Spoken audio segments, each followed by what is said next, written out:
Bonjour, je suis Marc Darmon, directeur général adjoint de Thales, en charge des activités de communication et de sécurité. Pour simplifier, on pourrait dire qu'il y a 3 niveaux. La cyberpollution, donc les changements de site, les passages de sites qui polluent mais qui ne sont pas d'enjeux stratégiques. Le cyberespionnage avec les vols de données ou les fuites de données. Et le cybersabotage qui attaque directement les systèmes industriels, les systèmes opérationnels. Je dirais que si on veut une solution de cybersécurité, les solutions technologiques de cybersécurité ou de services, elles servent à quatre enjeux de nos clients. D'abord, détecter précocement la menace et l'anticiper. Deuxièmement, freiner et ralentir ou empêcher le passage à l'acte malveillant.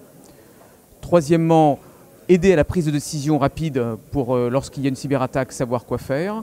Et le troisième, c'est l'intervention en cas de cyberattaque pour être soit à distance, soit sur place, performant pour intervenir et résoudre le sujet de cyberattaque. Du coup, c'est une activité de service, surveillance, intervention, mais aussi bien sûr une activité technologique avec des solutions de chiffrement, de protection de données, de protection des systèmes opérationnels. La protection des données est naturellement quelque chose d'important. Alors la RGPD, le règlement, oblige effectivement de protéger les données de ses clients, des usagers de nos systèmes, de nos salariés, évidemment.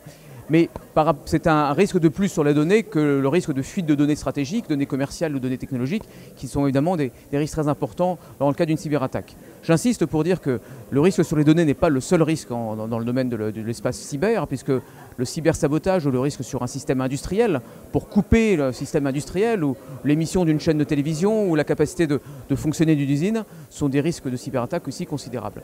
Maintenant, il y a beaucoup de gens qui travaillent, il y a des solutions technologiques, il y a des solutions réglementaires, et notamment en France, on travaille beaucoup et l'ANSSI élève le niveau d'exigence à la fois des prestataires de cybersécurité, mais aussi impose aux opérateurs d'importance vitale de se surveiller, de se protéger.